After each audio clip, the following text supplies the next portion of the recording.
Hello my dear செல்லக்குட்டீஸ், welcome back to our channel கீர்த்து காத்துவாக்கில். இன்றைக்கி நம்ம வீட்டிலையே ஈஸியாக ஹெல்த்தியாக பன்னீர் வெஜ் சாண்ட்விச் எப்படி ரெடி பண்ணலாம் தாங்க பார்க்க போகிறோம். பன்னீர் சாண்ட்விச்க்கு ஸ்டஃபிங் ரெடி பண்ணிடலாம் வாங்க.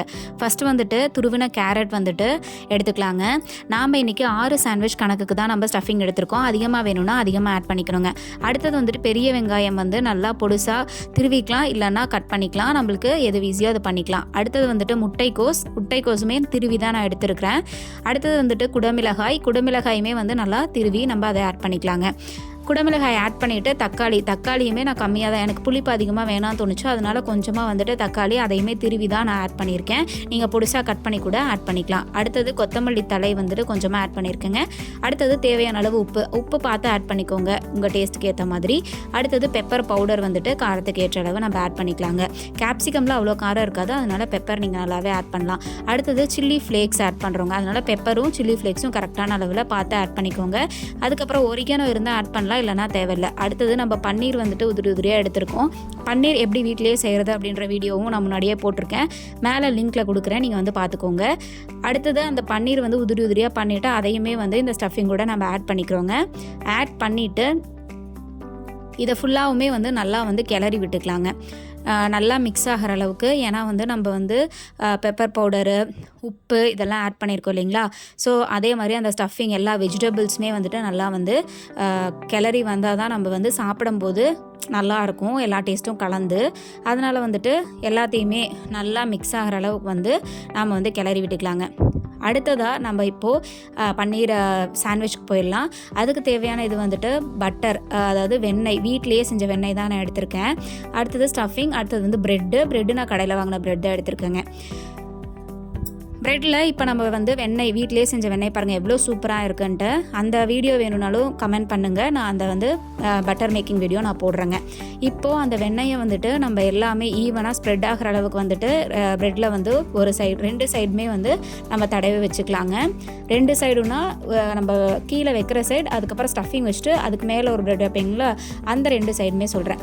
ஸோ வந்துட்டு அதில் பட்டர் வச்சுட்டு அதுக்கு நடுவில் நம்ம ஸ்டஃபிங் ரெடி பண்ணியிருக்கோம் இல்லைங்களா, அதை வந்துட்டு ஈவனாக எல்லா சைட்ஸ்லையுமே எல்லாமே நல்லா ஈவனாக வந்துட்டு ஸ்ப்ரெட் ஆகிற அளவுக்கு அந்த ஸ்டஃபிங்கை வந்து நம்ம வச்சுக்கணுங்க. பாருங்கள் இந்த மாதிரி தான்.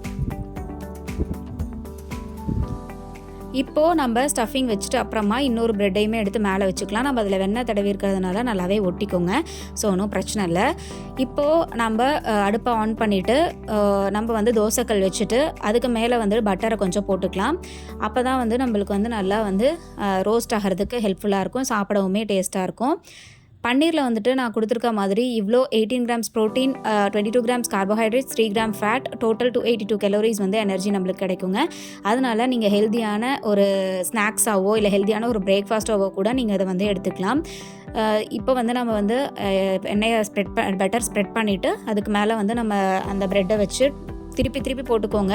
ரொம்ப நேரம் ஹை ஃப்ளேமில் வச்சு விட்டுறாதீங்க, ஒரு சைட் ஃபுல்லாக கருகிரும், அப்புறமா சாப்பிட்றதுக்கு நல்லா இருக்காது, பார்க்குறதுக்குமே நல்லா இருக்காது. ஸோ வந்துட்டு நீங்கள் வந்து திருப்பி போட்டுட்டு சைடில் வந்துட்டு கொஞ்சம் கேப் விடாமல் நல்லா ஒட்டி வரணும் அப்படின்னா பட்டரை வந்து எல்லா சைட்லேயுமே ஆட் பண்ணிவிட்டு நல்லா திருப்பி போட்டு எடுத்தோன்னா பக்காவாக உள்ளே இருக்கிறது எல்லாமே வந்து ரோஸ்ட் ஆகி வந்துடும், சாப்பிடும்போது சூப்பராக க்ரன்ச்சியாக இருக்குங்க. ரொம்ப நேரம் விட்டோம் அப்படின்னா அந்த டேஸ்ட் நல்லா இருக்காது. பாருங்கள், இப்போது நான் இதில் காமிச்சிருக்கிற அளவுக்கு ரோஸ்ட் ஆனாலே போதுங்க.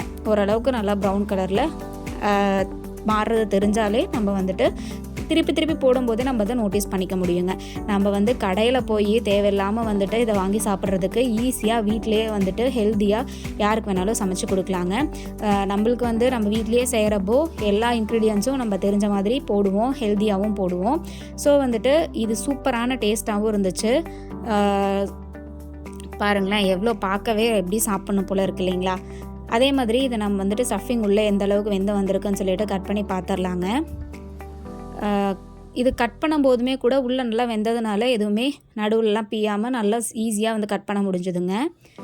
இப்போ பார்க்கலாம், அதை கட் பண்ணிட்டோம், சூப்பராக வந்திருக்குங்க. உள்ளே இருக்கிற ஸ்டஃபிங் வந்துட்டு பாருங்கள் ஒரு மாதிரி எல்லாம் ஈவனாக வந்துட்டு கட் பண்ணும்போதே கரெக்டாக கட் ஆகி நம்மளுக்கு நல்லா வந்து சூப்பராக வந்திருக்கு. டேஸ்ட் பண்ணி பார்த்துடலாம். அம்மி தான் இன்றைக்கி டேஸ்ட் பண்ணாங்க.